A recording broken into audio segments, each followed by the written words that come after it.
बिस्मिल्लाहिर्रहमानिर्रहीम। अस्सलाम वालेकुम। मैं वकील बुखारी और आप देख रहे हैं अकील बुखारी यूट्यूब चैनल। आज हम बात करेंगे इरेक्टाइल डिसफंक्शन यानी कि मर्दाना कमज़ोरी के बारे में। मर्दाना कमज़ोरी क्यों होती है, इसकी कौन सी वजूहात हैं, डेली की लाइफस्टाइल में हम क्या चेंजिंग कर सकते हैं जिससे हम इरेक्टाइल डिसफंक्शन या मर्दाना कमज़ोरी से बच सकते हैं। चैनल पर अगर नए हैं तो चैनल को लाजमी सब्सक्राइब कर लीजिए। मर्दाना कमज़ोरी की कई वजूहात हो सकती हैं, जिनमें से सबसे ज़्यादा कॉमन और अहम वजह जो है वो शुगर का होना, मोटापे का होना, हाई ब्लड प्रेशर का होना या रात की नींद का पूरी तरह से ना लेना।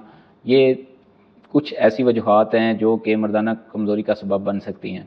इसके अलावा नशावर अशिया का इस्तेमाल, सिगरेट नोशी करना, शराब नोशी करना, ये भी मर्दाना कमज़ोरी की अहम वजह है। ज़हनी दबाव या बहुत ज़्यादा डिप्रेशन में रहना, ये भी मर्दाना कमज़ोरी का सबब बन सकता है। टेस्टोस्टेरोन हार्मोन जो हैं उनकी कमी से भी मर्दाना कमज़ोरी हो सकती है। शुगर और हाई ब्लड प्रेशर के लिए यूज़ होने वाली मेडिसन और बहुत सारी दूसरी ऐसी मेडिसन हैं जिनके भी कुछ मुज़र असरात जो हैं वो मर्दाना कमज़ोरी का सबब बन सकते हैं। इसके अलावा अपनी डेली की लाइफस्टाइल में अगर चेंजिंग ना की जाए तो वो भी मर्दाना कमज़ोरी का एक सबब बन सकती है। बहुत ज़्यादा सिटिंग करना, बैठे रहना और तंग लिबास का इस्तेमाल करना, ये भी मर्दाना कमज़ोरी की एक अहम वजह है। वज़न को नॉर्मल करें, शुगर ब्लड प्रेशर को काबू में रखें। अगर शुगर और ब्लड प्रेशर आपके काबू में नहीं रहेंगे तो आप इरेक्टाइल डिसफंक्शन का शिकार हो सकते हैं। ज़हनी तनाव को और डिप्रेशन को कम से कम करें और नमाज में दिल लगाएं, 5 वक्त की नमाज अदा करें या किसी खुली जगह पे जाके लंबी सांसें लें और वहाँ पे थोड़ी चहलकदमी करें। ये वो आते हैं जिनसे आप जिनसी मसाइल से बच सकते हैं। मतवाज़न ग़िज़ाएँ जैसे कि मछली, गोश्त, प्रोटीन वाली ग़िज़ाएँ और इसके साथ साथ खुश्क मेवाजात का इस्तेमाल भी मर्दाना ताकत के अंदर इजाफे का सबब बनता है।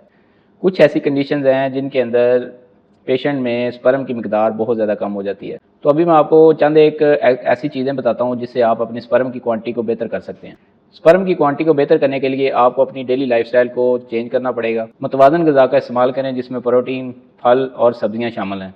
जिंक वाली खुराक का इस्तेमाल ज़्यादा करें जिनमें गोश्त, अंडे, कद्दू के बीज और चने शामिल हैं। विटामिन सी, विटामिन डी और विटामिन ई का मुनासिब इस्तेमाल कीजिए। ओमेगा 3 वाली जो डाइट है वो भी स्पर्म की क्वांटिटी को बेहतर करती है, जैसे कि मछली, अलसी के बीज और अखरोट वगैरह। वर्जिश ज़रूर करें लेकिन एक लिमिट तक करें। लिमिट से ज़्यादा एक्सरसाइज जो है वो भी नुकसानदेह साबित होती है। ज़्यादा गर्मी से बचें और बार बार जो गर्म पानी में नहाना है उससे बचें। अच्छी नींद लें और ज़हनी दबाव को कम करें। ये आपके स्पर्म की क्वांटिटी को बहुत हद तक बूस्ट करेगा। अगर आपकी एज 35 प्लस है तो आपको चाहिए कि और आपकी शादी को 2 से 3 साल हो चुके हैं तो आपको अपना सीमन एनालिसिस टेस्ट एक दफ़ा लाजमी करवाना चाहिए। और इसके साथ साथ अगर उसमें कोई प्रॉब्लम आती है यानी कि स्पर्म की मिकदार कम आती है तो उसके वो डॉक्टर हज़रात आपको अच्छी तरह से गाइड करेंगे और आपको कोई ऐसा सप्लीमेंट देंगे जिससे आपके स्पर्म की क्वांटिटी बेहतर होगी।